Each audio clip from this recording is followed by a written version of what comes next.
안녕하십니까. 저는 황작가입니다. 황작가의 책 읽기 체개발화 평전 10번째 시간을 시작하겠습니다. 우리는 프랑스 작가 장 꼬르미에가 지은 체개발화 평전을 읽고 있습니다.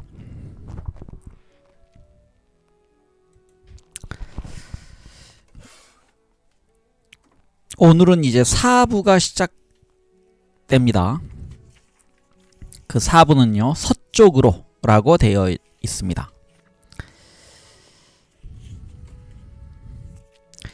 우리 책 363쪽부터 읽어가도록 하겠습니다. 제목은 공격 개시 이렇게 되어 있습니다. 1958년 8월 21일 쿠바 섬에 전면적인 공세가 시작되었다. 라플라타에서 체는 피델 카스트로의 부대와 안토니오 마세오 부대를 이끌고 전위 부대로 출발한 까밀로 시엠푸에고스와 합류했다. 피델 카스트로는 800여 킬로미터나 떨어진 아바나를 접수하기 위해서는 되도록 신속하게 출정 준비를 해야 한다는 걸 강조했다. 군사명령. 에르네스토 게바라 대장은 휘하부대를 이끌고 시에라마 에스트라를 출발, 라스비아스 지방까지 전진하여 그 지역에서 반군 전체의 전략에 상응하는 작전을 펼칠 것을 위임한다. 이 임무를 부여받은 제8대대에는 장렬하게 전사한 7호 레돈도 대위를 기리는 의미에서 그의 이름을 붙이며 그를 대장 계급으로 특진시킨다. 제8대대인 7호 레돈도 대대는 8월 24일부터 30일 사이에 라스 메르세데스를 출발한다. 에르네스토 게바라 대장을 M7-26 반군 연합군의 대장으로 임명한다. 이 연합군은 라스비아스 지역의 도시와 농촌을 막론한 전 지역에서 작전을 펼치는 임무를 갖는다. 전투를 수행하며 군을 유지하는 데 필요한 자원을 모으고 활용하는 것은 물론이며 그 휘하 부대가 작전을 펼치는 지역에서 형법과 토지법을 집행할 권한을 전적으로 대장에게 위임한다. 혁명군의 협조 세력으로 통합되어야 할 지역의 반군 세력과 합동작전을 세우는 것과 이에 따른 행정조치 및 군사조직에 관한 권한도 위임한다. 따라서 전투 세력을 각 지역 단위로 조직하고 각 분대의 지휘관 계급까지 임명할 권리를 부여한다. 제8대대는 쿠바 중부지역에서 적에게 지속적으로 타격을 가한다는 전략적 목표를 세우는 한편 상부 명령이 있을 때까지 대기하면서 서부 지역의 부대들에게 가해지는 적들의 테러 행위를 전면 무력화시키는 일에 주력하도록 한다. 총사령관 피델 카스트로 루스, 시에라 마에스트라, 1958년 8월 21일 21시. 이 명령서는 체를 해방군의 진정한 주역으로 인정하면서 그에게 막강한 권한을 위임한 것이었다. 그는 당시의 정황을 이렇게 설명했다. 바티스타군은 타격을 받은 대로 받은 상태에서 다시 읽겠습니다. 바티스타군은 타격을 받을 대로 받은 상태에서 출발했다. 하지만 쉽사리 전멸되지는 않았다. 우리로서도 전투는 계속 치러야 했고 최종 전략이 명확히 세워져야 했다.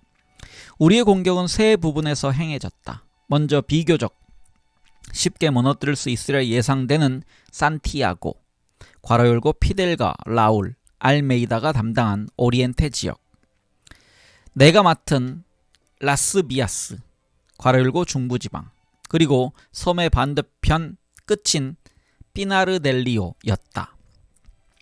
쟤는 모든 인원을 다 데리고 이동할 수는 없었으므로 그란마호의 상륙대처럼 비교적 숙달된 병사들을 뽑았다.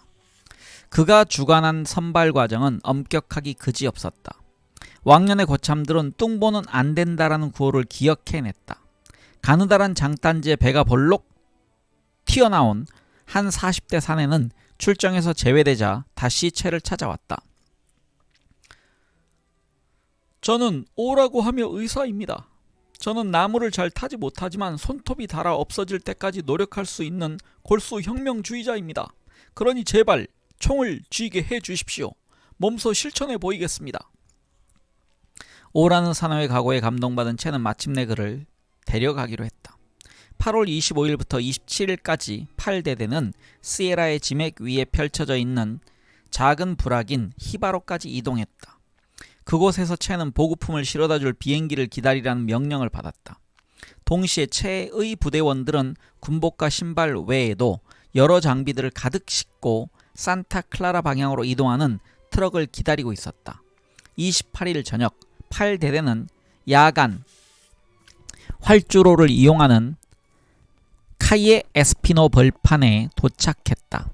저녁 8시 30분 마침내 파란색 쌍발기가 모습을 드러냈다. 그러나 쌍발기는 이미 적군에게 탐지되어 보급품을 반길 틈도 없이 부랴부랴 전투 준비에 들어갔다. 적군은 땅에 내려 앉은 동체를 발견함과 동시에 포탄 공격을 시작했다. 채는 보급품을 적의 손에 넘겨주느니 차라리 불태워버리라고 명령했다. 오전 6시 30분까지 엘히베로의 정상에 적의 악착 같은 포화가 퍼부어졌다. 그러나 천만다행으로 보급품 인양 작전은 성공했다. 하지만 계획했던 대로 트럭으로 수송하는 일은 포기해야 했다. 진창에 빠져 옴짝달싹 못하는 트럭을 놔두고 우선 적의 공습부터 피하는 일이 급선무였다. 큰 손실이었다. 하지만 옷가지 따위보다는 다른 보급품을 확보하는 게 우선이었다. 호엘 이글레시아스는 시에라 마에스트라로부터 에스캄브리아까지 라는 책 속에서 이 사건을 이렇게 언급했다. 29일 금요일 대원들에 대한 총동원령이 8대대에 떨어졌다. 의복은 물론이고 식량도 얼마 남지 않았기에 시간이 다급했다. 오후쯤이면 출발할 수 있으리라고 기대했지만 연료가 부족했던 탓에 그 일도 쉽지 않았다. 결국 30일 아침 무슨 일이 있더라도 캠프를 철수해야 된다는 명령이 채로부터 떨어졌다. 그런데 플로리다 해안으로부터 태풍이 다가오고 있다는 기상예보가 전해져 왔다. 같은 날 해질 무렵 제8대대는 과일 껍질 하나도 남기지 않고 이동을 시작했다. 행군 대열은 다음과 같았다. 마누엘 에르난데스가 지휘하는 전위가 앞장서고 아반자다라고 불리는 이중대는 18세가 채 되지 않은 호엘 이글레시아스 대위가 이끌고 필요할 경우 전위를 지원하기로 했다. 그리고 채와 라미스 발데스가 이끄는 본대가 뒤따랐다. 이어 호세 라몬 실바 대위가 이끄는 3중대가 뒤따랐다. 그리고 여러 다른 그룹들을 연결시키는 대단히 중요하고도 힘든 중개역은 레오나르도 타마요가 수행하게 되어 있었다. 제가 말로 하다라는 명령을 전달할 수 있는 사람은 그밖에 없었다. 연료가 바닥났기 때문에 우리는 트럭도 없이 침공을 개시해야 했다. 바티스타군이 마오마오라고 불렀던 제8대대의 148명의 게릴라들은 흐린 날씨 속에 겨우 말 4마리만 데리고 도보로 길을 떠났다. 여기서 마오마오라는 말은 마오쩌둥을 추종한다는 의미에서 붙여진 별명이라고 합니다. 그들에게 남겨진 쓸만한 무기란 고작 기관총 6정과 바추카포 1대 그리고 자동소총 50정이었다. 게다가 대원들의 대부분은 미나스텔 프리오의 신참들이었다. 한편 길을 먼저 개척하는 임무를 맡은 까밀로는 이미 22일 71명의 숙련된 전사들을 데리고 산토 테프로 비덴시아를 출발한 뒤였다. 그러나 1만 명에 달하는 정부군과 맞붙기 위해서는 채와 까밀로의 부대원들 220명은 말 그대로 야수가 되지 않으면 안 되었다. 우리는 만자니오, 바야모 방면에서 오는 트럭이 지나가기를 목이 빠지게 기다렸다. 다행히 그곳에서 트럭을 만날 수 있었다. 이 트럭들은 까밀로의 부대를 실어다 주고 오는 길이었다. 그런데 9월 1일 우리는 무지막지한 태풍 엘라를 만나게 되었다. 결국 이 지역에서 유일하게 포장된 중앙도로만 빼고 거의 모든 길이 유실되는 바람에 겨우 만난 트럭도 이용할 수 없게 되어버렸다. 우리에겐 말과 두 다리뿐이었다. 태풍은 공중과 지상에 걸친 적의 감시를 느슨하게 해주었으나 어쨌든 그 순간만큼은 성가신 방해물이었다. 대원들은 어떻게든 길을 따라 전진해 보려고 애썼지만 트럭은 진창에 빠지기 일쑤였고 견인조차 쉽지 않았다. 하는 수 없이 채는 부하들에게 트럭에서 내려 함께 밀 것을 대장으로서 명령했지만 대원들은 그의 명령조차 즉각 따르지 않았다. 결국 채가 M2 캐빈총을 명령 불복종자들에게 들이대며 목총을 돋우자 겨우 움직이는가 싶었지만 결국 엘라를 이기지는 못하였다. 여기서 엘라는 태풍입니다. 그들은 차량을 포기해야 했다. 9월 2일 채는 까밀로가 비달이라는 논 지역에서 기다리고 있다는 전가를 받았다. 루이스 트롬페타라는 관료의 소유지였던 그곳에서 대원들은 까밀로가 미리 준비해둔 음식으로 오랜만에 줄임배를 채웠다. 3일 채의 부대는 가장 험한 장애물을 맞닥뜨렸다. 쿠바에서 가장 넓은 강인 카우토강을 건너야 했다. 때마침 태풍 엘라로 인해 물이 불어 상황은 더욱 어려워졌다. 다리를 정부군이 장악하고 있으니 황토색 탕류가 무시무시하게 흐르는 폭이 200m나 넘는 이 넓은 강을 건널 일이 막막했다. 그러나 다행히 친절한 뱃사공 한 사람 덕분에 한 번에 6명씩 나누어 25번을 왕복한 끝에 별 탈 없이 강을 건널 수 있었다. 결국 8시간이 지나 주위가 어둑해 올 무렵에야 채와 전 대원은 맞은편 땅에 모두 모였다. 도저히 강을 건널 수 없었던 말들은 결국 뱃사공에게 운임을 지불한 셈으로 치고 남겼다. 채는 고삐 풀린 말처럼 날뛰는 카우토 강을 무사히 건넜다는 것을 첫 번째 승리로 여기자고 했다. 그는 피델에게 다음과 같은 전문을 보냈다. 비행기는커녕 모기 한 마리조차 눈에 띄지 않습니다. 우리는 카우토 강이라는 큰 고비를 무사히 건넜습니다. 엘라가 적들을 병영 속에 꽁꽁 묶어둔 덕분에 부대원들의 사기는 오히려 안정되고 있습니다. 9월 8일 엘라의 기세가 꺾이자 대원들은 젖은 옷을 입지 않아도 되리라 안도의 숨을 쉬었는데 연이어 태풍 피피가 내려오고 있다는 소식이 들렸다. 이러한 상황에서도 교육을 우선시하는 채는 태풍의 이름을 알파벳 순으로 짓는다는 점을 부대원들에게 주지시키는 것을 잊지 않았다. 엘라의 이 다음에는 삐삐의 F가 온다. 대장의 말을 이해하면서도 대원들은 그 알파벳의 행렬이 얼마나 더 이어질지 아득하기만 했다. 채의 부대는 오리엔테와 라스비아스의 중간 지점인 까마구 A 지방을 지나고 있었다. 우리는 끊임없이 달려드는 모기떼에 시달리며 제대로 먹지도 못하고 진흙탕 물을 마셔가며 태풍으로 침수된 지역을 행군했다. 일주일 전에 호바보 강을 건너면서 병력이 많이 감소했다. 며칠 후에 채는 이렇게 적었다. 결국 엘라도 피피도 물러갔지만 제8대대는 오리엔테 해방구를 출발한 이래 민간인 거주지역을 가급적 피하려고 조심하던 중 맥과이어라는 미국인이 실험 프로그램을 진행하고 있던 곡창지대 바르테스를 지나게 되었다. 푸에르토리코에서 태어난 맥과이어는 채 사령관을 점잖게 초대했다. 채는 호엘 이글레시아스를 데리고 그를 만나러 갔다. 몇 마디 정중한 인사말이 오간 뒤 채는 단도직입적으로 본론을 꺼냈다. 선생네 정부가 바티스타를 지원하고 있는 게 분명합니까? 그러나 논쟁에 말려드는 걸 싫어하는 맥과이어는 딴소리만 잔뜩 늘어놓는 것이었다. 나중에 둘만 남게 되자 채는 호엘에게 물었다. 저 사람 어떻게 생각하나?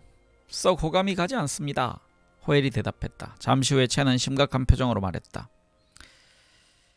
우리든 저희들과 대항해 싸워야 해. 그러더니 아주 빠른 어조로 이렇게 덧붙였다. 나는 저런 자들과 싸우다 작은 언덕바위 위에 죽더라도 웃으면서 죽을 수 있겠어. 심상치 않은 전조를 띈 말이었다. 제8대대는 지프 2대, 액체 운반용 트럭 1대, 트랙터 1대, 그리고 이미 징발해놓은 말 60마리를 확보하고 있었다. 그들은 까밀로가 이미 통과하였을 프란시스코 사탕수수 농장에서 멀지 않은 페데랄 농장길을 가르쳐줄 농부 한 명을 붙잡았다. 9월 9일 새벽 1시 45분 군인들이 잠복해 있는 그 개인 농장 입구에 전위 부대가 먼저 들어섰다.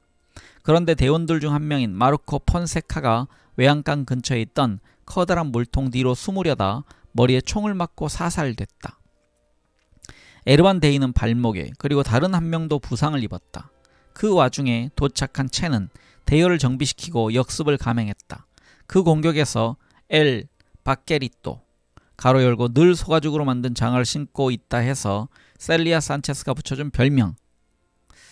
그래 다시 읽겠습니다. 그 공격에서 엘 바케리또라고 불렸던 로베르토 페르난데스 중이 혼자서 5명을 해치웠다. 적의 지휘관도 전사했고 마침내 적은 항복했다. 지원을 위해 급히 달려왔던 까밀로와 합세하여 채는 적의 지원 공습이 개시되기 전에 상황을 신속히 마무리지었다. 게릴라들로서는 큰 피해를 입었다고 할 수 없었지만 이 접전은 정부군이 파놓은 함정의 성격이 바뀌었다는 것을 말해주었다. 요컨대 정부군들이 유격대가 된 것이다. 상과 평지의 차이를 새삼 깨닫게 해주는 일이었다. 이틀 후 야니카에서 채와 까밀로의 두 부대가 처음으로 합쳐졌다. 그러나 카마구아이 지방의 끔찍한 늪지가 그들의 앞길을 가로막고 있었다. 어디가 어딘지를 분간할 수 없는 지경이었지만 우리가 어디를 가고 있는지를 알고 있었다. 채는 늪지로 더 깊숙이 들어가기로 결정을 내렸다. 까밀로의 분대는 야과하이를 해방시키는 막중한 임무를 띠고 북쪽으로 빠지기로 했다. 이런 곳에서 단 한 발짝이라도 나아가기 위해서는 엄청난 집중력이 필요했다. 게다가 적의 정찰기에 띄어서도 안 되었다. 이렇게 하여 이틀 만에 우리는 라구나 그란데라고 불리는 지역에 도달했다. 여기서 우리는 까밀로 분대와 다시 만났다.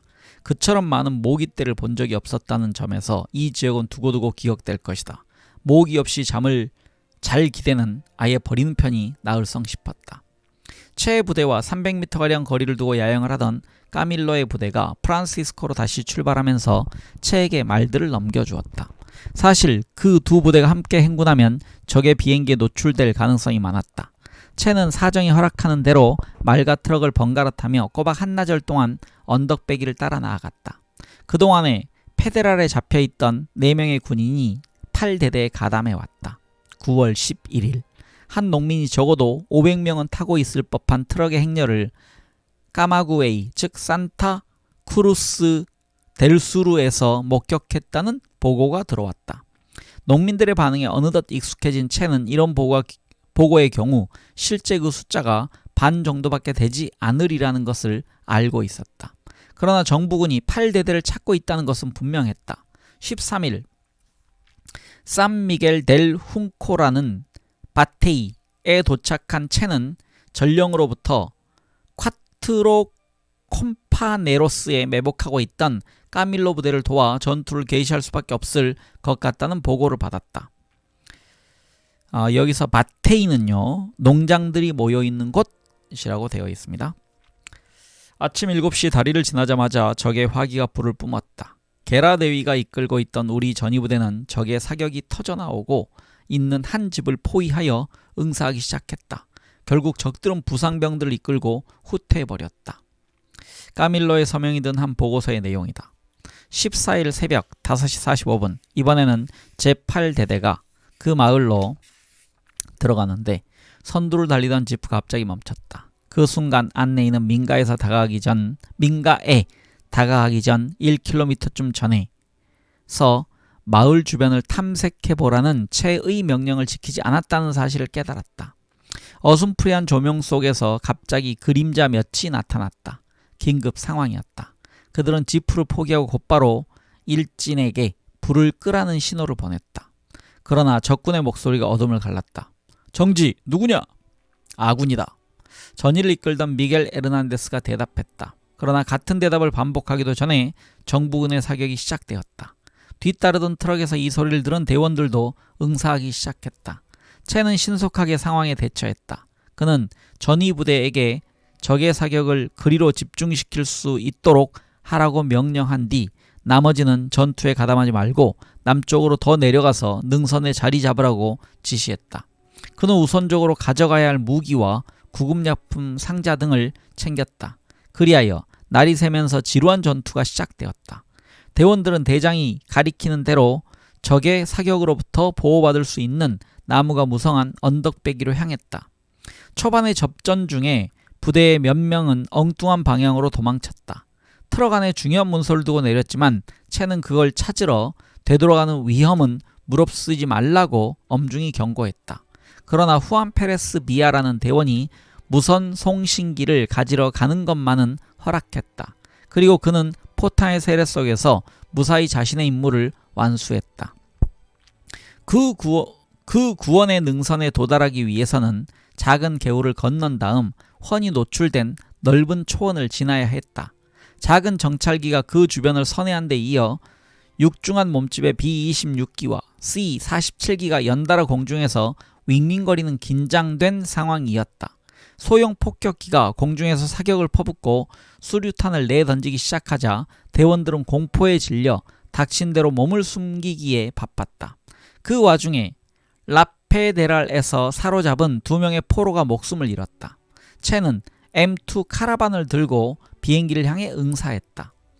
고지에 맨 처음 도착한 사람은 라미노 발데스였다. 그는 산등성이 북쪽 끝 지점, 그러니까 콤파네로스 마을로부터 약 200m 떨어진 지점에 기관총을 설치한 뒤 적을 향해 조준했다. 콰트로 콤파네로스와 포레스탈 농장에 모여 있던 군인들은 합류하여 전열을 정비하고 있었고 게릴라들은 이들의 접근을 가급적 저지하려 하였다. 전투는 이런 식으로 몇 시간이고 계속되었다. 그 와중에 관치라고 불리던 후안 에르난데스 수아레스가 전사했다. 한 농민 부부가 그를 옮겨왔으나 심한 출혈로 인해 손을 쓸 도리가 없었다. 그를 즉시 매장한 뒤 채는 힘들게 지켜온 타자기로 전사자의 어머니에게 편지를 썼다. 그리고 관치가 평소에 애지중지하던 아코디언을 그 농민 부부에게 기념으로 주었다. 부하 중 전사자가 생길 때마다 채는 늘 몸소 편지를 써서 전사자의 가족들에게 알렸습니다. 라고 호엘 이글레시아스는 회상했다. 한편 장교 중에서는 호세 라몬 실바 데이가 오른쪽 어깨에 중상을 입었다. 포탄과 총알이 난무하는 이 아수라장 속에서 채는 나무 아래 몸을 누이고 반시간쯤 눈을 붙였다. 이튿날 15일 한나절 내내 숲속을 수색해 길을 잃은 전우들을 찾아냈다. 채는 여느 때와 다름없이 전투에서 드러난 미흡한 점과 그 원인을 분석한 일을 거르지 않았다. 특히 트럭이 진창에 빠졌던 사고를 예로 들면서 다시 한번 규율의 필요성과 명령 엄수를 엄히 강조하였다. 또한 그는 어떤 농가에서 말끔히 면도한 뒤 옷을 갈아입고 적에게 잡힐 경우를 대비해 26이라는 숫자가 쓰여진 완장까지 벗어버린 한 대원을 엄하게 문책했다. 그들은 최 대장과 더불어 자신들이 게릴라라는 조건을 받아들였으며 또 그걸 배신하지 않았다. 이튿날 정황은 한결 나아졌다. 잃어버린 줄 알았던 10명 남짓한 대원들을 다시 찾아 까밀로 부대는 북부 전선에서 전투를 수행하러 출발할 수 있게 되었다. 체와 까밀로가 서쪽 지방을 차츰 평정해 나갈 때 카스트로 부대는 적으로부터 노획한 무기로 동부, 그러니까 산티아고 쪽으로 진격해 가고 있었다. 한편 바티스타의 정부군은 반군의 서쪽 루트를 차단하기 위해 동부 오리엔테와 아바나로부터 부대 이동을 서두르고 있었다. 1958년 9월 15일과 16일 이틀간 채는 부대에 의무관을 보내 한 농장 감독의 아들을 치료하게 했다. 시계가 새벽 3시를 가리킬 무렵 대원들은 급한 대로 식사를 하고 진창길을 6km가량 행군해 가다가 3시간 만에 무성한 마라부 틈에 갇히고 말았다. 높이가 3m나 되는 이 아프리카산 식물은 오래전부터 쿠바 섬에 널리 퍼져 있었다. 농민들은 이 식물을 수초로 이용하기도 했다. 마라부의 가시는 마치 가시 철사처럼 날카롭고 단단하여 대원들의 옷을 마구 찢어 놓았다. 채는 그물 침대에 누우려다 비행기다! 라는 고함에 정신이 번쩍 들었다. 그는 절대로 움직이지 말 것을 명령했다. 다행히 초계 비행을 하던 비행기는 물러갔고 채는 총을 쏘지 않는다는 조건으로 대원들의 사냥을 허락했다. 마라부 숲 바깥에 인접해 있던 한 농가에서 채는 게릴라들에게 길 안내를 해주겠다는 농민 몇을 만났다. 그중 한 명은 멀지 않은 곳에 약 500명의 정부군이 주둔해 있다고 귀뜸해 주었다. 그래서 8대대는 밤을 이용하여 되도록 눈에 띄지 않는 길을 골라 행군을 재개했다. 반군 세력이 평지에서 약한 편이어서 비록 시에라에서만큼의 전폭적인 지원을 얻지는 못하고 있었지만 꼭 누군가의 자발적인 도움이 있곤 했다. 더러는 큰 도움을 주는 농민이 있기도 했지만 정부군의 선전을 믿고 게릴라들을 배신하는 농민도 있었다. 9월 20일 산 니콜라스 농장에서 들었던 라디오의 발표문은 이러했다. 이 지역 주둔군 사령관인 프란시스코 타베르니아 놀스 대장은 먼저 열렸던 기자회견에서 제2연대 즉 아그라몬테 연대가 폭도들에게 큰 타격을 입었다고 발표했다. 그는 이 전투에서 약 100명 이상을 사살하고 나머지는 해산시켰다고 한다. 이들은 무기는 물론이고 장비 일체와 주요 서류 및 공산당 문건들까지 버려둔 채 후퇴했고 다른 무리들도 정부군에 자진하여 투항했으며 이 잔악무도한 폭도들은 임박한 공세를 피해볼 요량으로 시에라 마에스트라로 숨어들었다고 한다. 그들을 이끌고 있는 자는 국제적인 공산주의의 끈앞풀인 체 게바라라는 자라고 한다. 이 대목의 가서는 대원들조차도 폭소를 터뜨리고 말았다. 누군가가 아나운서의 목소리를 흉내내자 주변은 다시 웃음바다가 되었다. 게릴라 여러분들, 여러분도 아시다시피 당신들 모두는 이미 죽었습니다. 8대 되는 퀴퀴한 냄새가 진동하는 늪지를 다시 진군해 갔다. 20일 아침 그들은 산타크루스와 카마구에이시 경계지역인 산페드로강 어귀에 잠시 멈췄다. 9월 23일 3시 15분 동북쪽에서 공습이 시작됐다. 까밀로를 겨냥하고 있다! 라고 채는 초조하게 소리쳤다. 면도날처럼 날카롭게 날이 선 키 큰 풀들이 그들 앞을 떡하니 가로막고 있었다. 대원들은 조심스럽게 피하며 나아갔지만 그나마 살아남은 많지 않은 말 중 2마리가 그 지독한 풀들을 견뎌내지 못했다. 겨우겨우 간석지를 돌아가자 대원들의 입가에 비로소 미소가 나타났다. 마누엘 발데라라는 안내인이 트리니다드의 콜로니아로부터 소중한 보급품을 운반해 온 것이었다. 26일 말라페나 강변에서 그날의 안내인이 길을 찾을 수 없노라고 말했기 때문에 부대는 나침반에 의지하여 전진하는 수밖에 없었다. 그들은 이미 트랙터 2대와 자동차 몇 대를 징발하여 로스 마리네로 지역으로 접어들고 있었다. 그곳으로부터 몇 킬로미터 밖에 있는 한 미국 기업 소유의 바라과 사탕 수수 농장에 정부군이 주둔해 있었다. 10월 1일 채는 카마구에이의 남쪽 늪지대에서도 가능한 낮고 은밀한 곳에 캠프를 세우게 한 뒤 휘하의 장교들과 당면한 상황을 진지하게 분석하기 시작했다.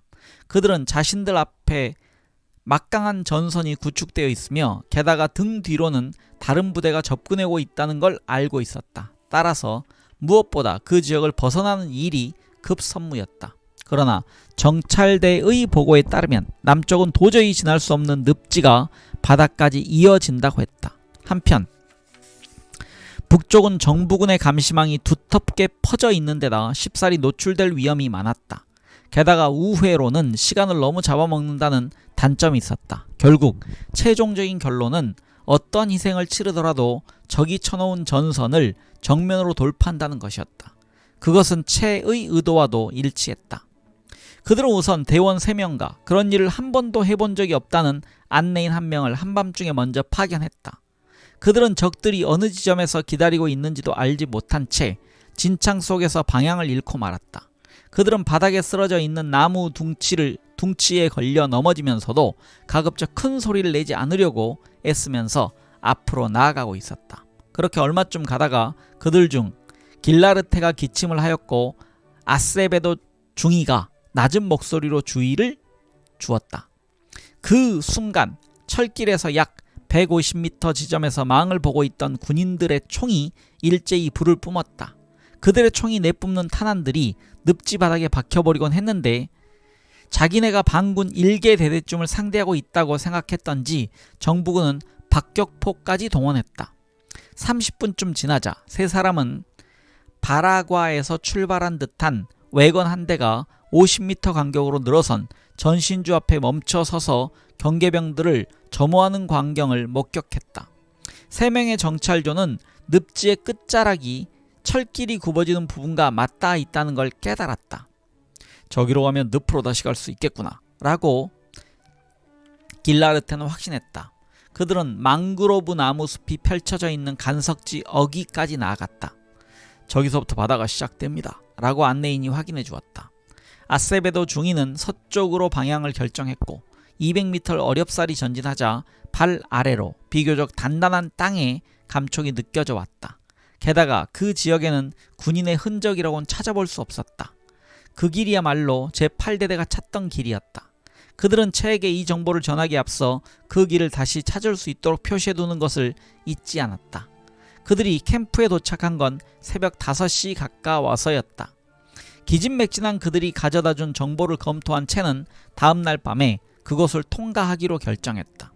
출발에 앞서 채는 스예고에 본부를 둔 사회주의 민중당의 지도부에 지원을 호소하기 위해 루페르토 카브레라를 급파했다. 그 이유 외에도 에스캄브리아 지역에서 작전을 펼치고 있는 반군을 구성하고 있는 여러 세력들에 대한 정보가 필요할 것 같아서이기도 했다. 채는 당시 여러 갈래로 나뉘어진 반군의 입장이 서로 다르다는 것을 알고 있었다. 그날 오후 5시 바추카포로 무장한 전의를 앞세우고 부대는 출발했다. 채는 전 부대원들에게 바스락거리는 소리 하나라도 내서는 안 된다는 점을 특별히 강조했다. 두텁고 질척거리는 진창 속을 전진하며 대원들은 무기와 탄창이 젖지 않기만을 바랄 뿐이었다. 역겨운 냄새 때문에 코로 숨을 들이쉬기조차 힘들었다. 그런데 간석지 오른편의 한 언덕배기를 돌아보던 윌리가 소리쳤다. 적들의 조준선에 들어와 있다. 순간 적의 일제사격이 개시되었다. 채는 사격이 가해지고 있는 방향이 어제와 같다는 점을 확인한 뒤 정찰대가 보아두었던 길을 따르기로 했다. 10월 2일 밤 11시경 채는 부하들이 간석지를 건너는 모습을 살펴보고 있었다. 진창 속에서 한 발짝도 움직이지 못하는 이들이 있는가 하면 목까지 푹 잠긴 채 힘겹게 나아가는 이들도 있었지만 아무튼 그들은 앞으로 나아가고 있었다. 3일 새벽녘에 부대는 겨우 험한 지역을 벗어났지만 옷이 마르기를 기대하는 건 무리였다. 여전히 축축한 늪지가 끝도 보이지 않게 펼쳐져 있었다. 그들은 적들의 시야를 가려주는 가시 양골담초 무리를 헤치며 전진했다. 동이 완전히 토오기 직전 7km쯤 더 나아가자 라라구나 농장이 눈에 들어왔다. 사탕수수밭 중심지의 막사로부터 서남쪽으로 몇 킬로미터 떨어진 지점이었다. 그곳에서 한 푸주한을 붙잡고서 반군에게 길 안내를 해도 가족에게 무슨 일이 일어나지 않는다는 걸 확인시키느라 이틀 동안 애썼다. 10월 5일 새벽 4시경 마침내 채는 부하들에게 휴식을 주었다. 엘콜메나르 간석지 어귀에 캠프를 쳤다. 그런데 이번에는 장대 같은 비가 이 불운한 부대를 덮쳤다. 그러나 사회주의 민중당이 파견한 안내인과 동행한 카브레리타의 출현이 희망을 안겨주었다. 그런데 이번에는 그 안내인이 덜컥 알아 누워버렸다. 그 길을 다시 뚫어야 하는 것은 결국 카브레리타의 몫이 되었다. 당시의 상황을 채는 잠옷 비장한 어조로 다음과 같이 기록해 놓았다. 우리 부대로서도 더는 어쩔 도리가 없었다. 사기는 바닥에 떨어진 데다 음식다운 음식은 구경도 못 해보았고 피투성이 발은 불어터져 신발을 신기조차 어려울 지경이었다. 대원들은 완전히 쓰러지기 직전이었다. 그들의 두 눈 깊은 곳에는 다만 희미한 비탄의 빛만이 가느다랗게 흔들리고 있을 뿐이었다. 사흘 동안 먹지도 자지도 못한 이들과 함께 걸으면서 나는 이들에게 온기를 불어넣어 줄 수만 있다면 내 혈관이라도 잘라주고 싶은 심정이었다. 나는 목맨 소리로 진심에서 우러나온 말을 그들에게 했다. 그러자 이 특별한 쿠바인들에게 희망이 꿈틀거리기 시작하였다. 그들은 배낭과 무기와 장비들을 짓누르고 있는 무거운 몸을 하나둘씩 일으키는 것이었다. 그러나 채 자신의 건강 상태도 썩 안심할 정도는 아니었다. 오 박사는 당시를 이렇게 회상한다. 그는 정말 믿기지 않을 만큼 의지가 굳은 사람이었습니다. 자신의 천시까지 다스릴 정도였으니까요. 그가 더는 어쩔 수 없는 경우란 그야말로 특별한 위기 상황일 때뿐이었습니다. 천식 환자라면 누구나 갖고 있는 두려움을 그는 극복할 줄 알았던 겁니다. 그는 연구를 좋아했고 또 훌륭한 학자가 될 수도 있었겠지만 군인의 길을 택했습니다. 그러면서도 지칠 줄 모르는 독서광이었던 그는 우리가 피곤해 지쳐 잠에 골아떨어진 시간에도 책을 펼쳐들고 있곤 하였습니다. 이제 그나마 약간의 기력이 남아있는 대원들이라고는 120명에 불과했다. 배고픔에 견디다 못한 대원들은 소를 잡자마자 제대로 익히지도 않고 닥친 대로 입안에 쳐넣었다. 한 번은 아이 2명이 그들의 캠프로 꿀단지를 들고 온 일이 있었다. 채에게 제지당한 아이들은 대원 중 한 명의 명령을 받았다고 실토했다. 채는 모레노라고 불리는 대원을 불렀다. 너는 사형 선고를 받았다. 적이라면 널 이미 총살했을 것이다. 그러나 모레노는 천만다행으로 목숨만은 건졌다. 게릴라들의 가장 큰 죄인 배반을 하지 않았기 때문이다. 10월 6일 8대대가 어느 정도 한숨을 돌릴 수 있으려나 했는데 이번에는 태풍 제니스가 카마구 A 지역을 덮쳐 하티보니코 강의 수위를 한참이나 높여놨다. 다시 한번 채는 대원들의 좋은 패를 뽑기를 바랄 뿐이었다. 그리고 그 태풍 때문에 정부군이 병영 안에 꽁꽁 묶여있지 않겠느냐며 대원들을 안심시켰다. 그날 저녁 안내인이 있던 플로레스 구티에레스는 모로네 트로차데 후카로 지역 주변을 탐색했다. 이 지역은 1875년 1월 막시모 고메스 장군이 이끌던 저 유명한 만비들이 농업용 칼을 가지고 에스파냐군에 대항해서 전선을 돌파한 곳으로 유명했다. 비록 군인들을 가득 채운 기차가 그것을 통과하고도 있었지만 채의 우려와는 반대로 그 지역만은 감시가 소홀했다. 9일 밤 부대는 다시 철길을 따라 동북쪽으로 행군을 시작했다.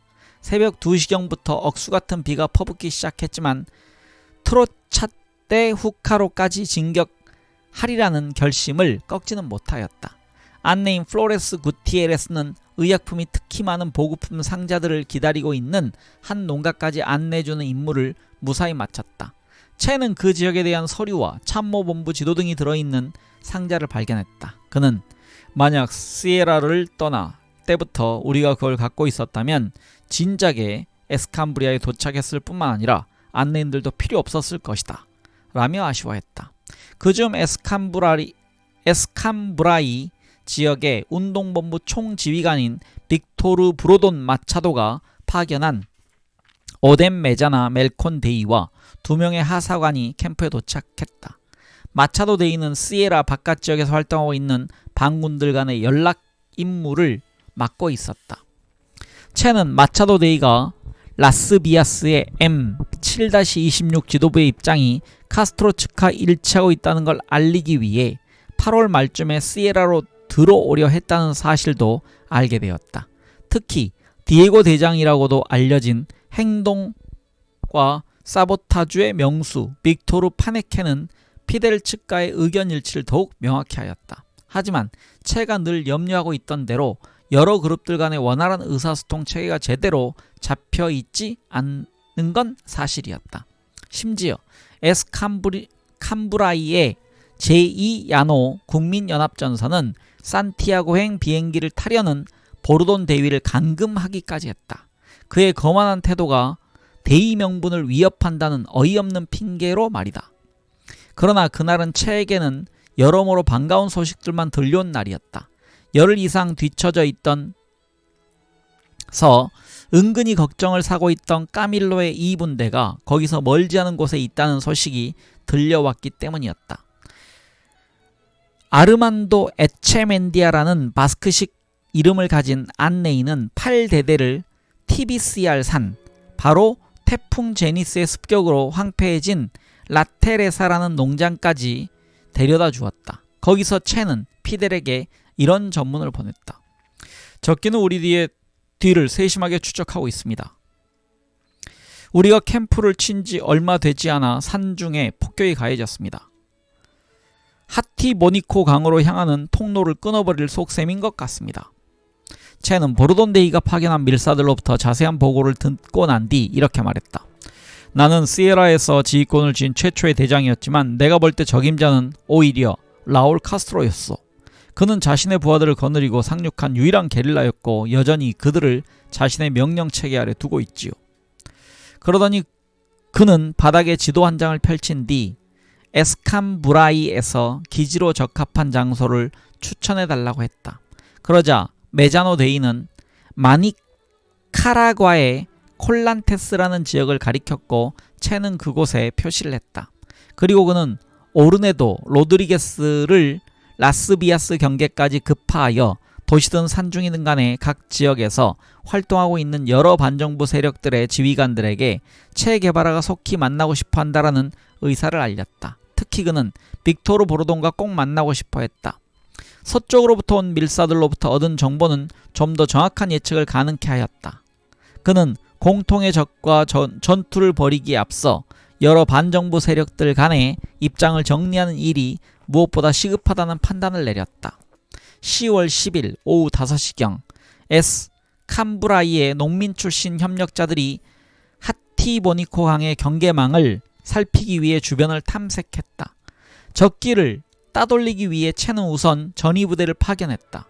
전위부대가 동이 트기 전까지 위쪽으로 이동하면서 지나간 자리를 표시해두고 뒤에 8대대는 다른 길로 통과하겠다는 계산에서였다. 다음날 새벽 여전히 억수같이 퍼붓는 빗속에서 8대대는 강을 향해 접근하고 있었다. 한편 적의 교신 내용을 도청하는 과정에서 대원들은 라스비아스의 제34중대장인 마토스 데이위와 파소비에호 근처의 한 농장에 자리잡고 있던 약 100여 명의 지방군 지휘관인 카스테오 중위의 대화를 엿들을 수 있었다. 마토스 데이는 중위에게 병사들을 파소비에호로부터 남쪽으로 2km가량 떨어진 크리시스라는 농장에 배치시켜 놓을 것과 정부군에 협력하는 엘시구알 농장에서 암소 한 마리를 징발해 놓으라는 명령을 내렸다. 이 사실을 전해들은 채는 정부군 또한 강을 따라 분산하는 식으로 전진하려 한다는 사실을 알게 되었다. 따라서 당장 중요한 일은 최선의 통로를 찾는 일뿐이었다. 그때 적기에서 퍼부된 총성이 들렸다. 그것은 적의 주의를 분산시키려는 채의 계획이 들어맞았다는 이야기였다. 적기의 사격은 지상군을 불러들일 뿐 아니라 채 일행이 하티보니코 강을 건너 라스비아스 지역까지 진격할 틈새를 만들어주는 것이기도 했다. 그날 밤 10시 30분 5km가량을 행군해온 제8대대는 만만찮은 장애물과 부딪혔다. 엘파소 데디에스라고 불리는 이곳은 일종의 지리상의 표준 지표 구실도 하는 엄청나게 커다란 나무 때문에 파소 데라 세이바 라고 불렸다. 여기서 파소 데라 세이바는요 파냐 나무길이라고 되어 있습니다. 맨 먼저 노련한 수영선수였던 에디가 강을 쉽게 건널 수 있도록 밧줄을 설치하는 임무를 부여받았다. 하지만 물살은 사나웠고 물길 또한 상당히 깊었다.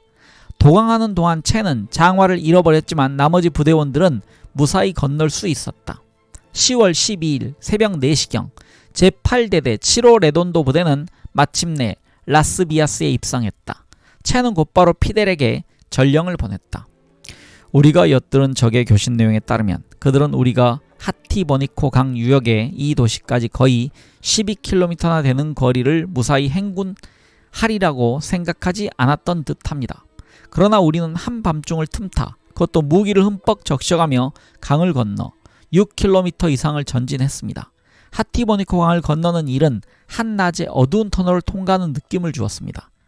라미노 발데스는 마치 스위치를 누르는 순간 불이 갑자기 들어오는 듯한 느낌이었다고 얘기하더군요. 하지만 지평선 멀리 푸르스름한 산등성이가 눈에 들어오자 우리는 그곳에 가고 싶어 미칠 지경이 되었습니다. 오랜만에 라스비아스 입성을 축하하는 자축연을 베풀고 있을 때 적기가 근처 풀밭에 포탄 6발을 투하했다. 정부군은 8대대가 자신들을 따돌렸다는 사실을 뒤늦게나마 알게 된 듯했다. 8대대는 즉시 가장 익숙한 지형인 산속으로 찾아들었다. 그들은 낮에는 거머리 떼들에 시달리고 밤에는 목까지 차오르는 물속을 허우적거리며 지옥같은 지대에서 벗어나 마침내 40일 만에 단단한 땅을 밟아보게 될 터였다. 무엇보다 적기로부터 자신들을 숨겨줄 종려나무 숲이 넓게 펼쳐진 지역에. 하지만 에스캄브라이 산 정상에 오르기 전에 거쳐야 할 마지막 장애물인 자자강이 채 일행을 기다리고 있었다. 10월 13일 쿠바에서 가장 넓은 강으로 손꼽히는 이 강을 8대대는 적군의 삼엄한 감시망이 펼쳐져 있음에도 불구하고 무사히 건넜다. 그러나 이 과정에서 한국전에도 참전했던 미국인 동지 허먼 마크를 떼어놓고 올 수밖에 없었다. 다행히 그는 특별한 의심을 사지 않고 민간인으로 보호를 받았다. 이튿날인 14일에 안내인 2명이 자리를 바꿨다. 그날 아침 그들을 향해 다가오는 비행기 소리를 감지한 대원들은 허겁지겁 말부터 숨겼다. 그날 저녁 전위부대원들은 파우초 초몬이 지휘하는 3-13 학생혁명회의 측의 대의원 10여 명과 맞닥뜨렸다. 그들도 에스캄브라이 지역을 정찰하고 있는 중이었다. 학생들은 산티스 프리투스, 트리니다드 루트에는 적의 상황 경계망이 펼쳐져 있어 위험하다고 알려주었다. 게릴라들은 잠시 쉬어가는 동안 농민들의 협조로 약 60여 마리의 말을 확보할 수 있었다. 채는 그동안 초몬의 대원들에게 썩어가는 발과 독버섯 중독의 치료에 필요한 약품들과 약간의 의복, 신발들을 다급하게 요청했다. 15일과 16일 이틀 밤에 걸쳐 8대대는 정찰조를 파견해 안전을 확인한 뒤 조용히 그 길을 지나갔다. 그들은 바티스타의 중추적인 요새인 산타클라라 입성의 전초전으로서 엘 오비스포를 공략할 계획이었다. 누적될 대로 누적된 피로로 눈만 감으면 잠이 쏟아질 지경이었다. 한 농민이 가져다준 우유 3통만으로 대원들은 엘 오비스포를 올라야 했다. 그러나 이 지역의 산악지형이 오히려 우리에게는 편했습니다. 우리는 이곳을 마에스트라라고 부르기까지 했으니까요. 비록 피곤에 지쳐 있었지만 부대 전체에는 활기가 넘치고 있었습니다. 국가를 부르기 시작하는 대원들까지 있었으니 말입니다. 호엘 이글라시아스는 이렇게 회상했다. 이 작은 시에라의 한 마을에서 채와 닥터 오는 비록 규모는 작지만 웬만큼 구색이 갖춰진 한 상점에서 쇼핑을 하기도 했다. 학생혁명회의의 도움으로 8대대는 좁다란 오솔길을 따라 가빌라네스 산에 도착했다. 이어 소규모 커피밭을 지나자 끝도 없을 것 같던 기나긴 행군이 끝나가고 있었다. 칸투 초원에는 산티스 스프리투스 수력발전소에 폐허가 남아있었다.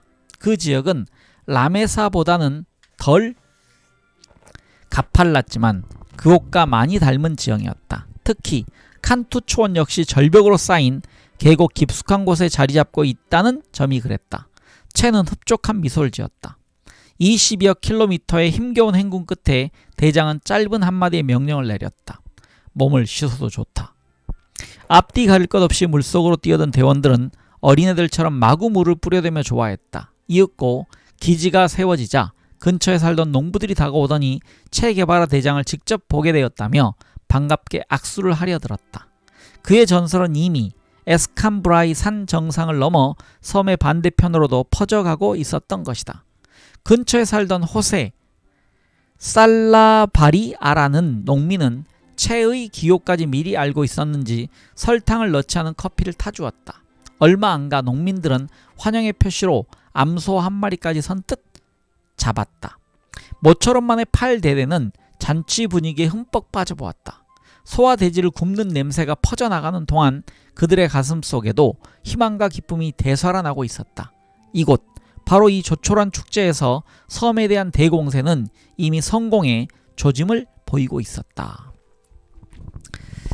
네, 이렇게 오늘 읽기를 이제 마무리하겠습니다. 다음 시간에는요, 까밀로와의 전쟁놀이라는 부분을 읽어가도록 하겠습니다. 네, 긴 시간 함께 해주신 분들 감사드립니다. 저는 황 작가였습니다. 내일 뵙겠습니다.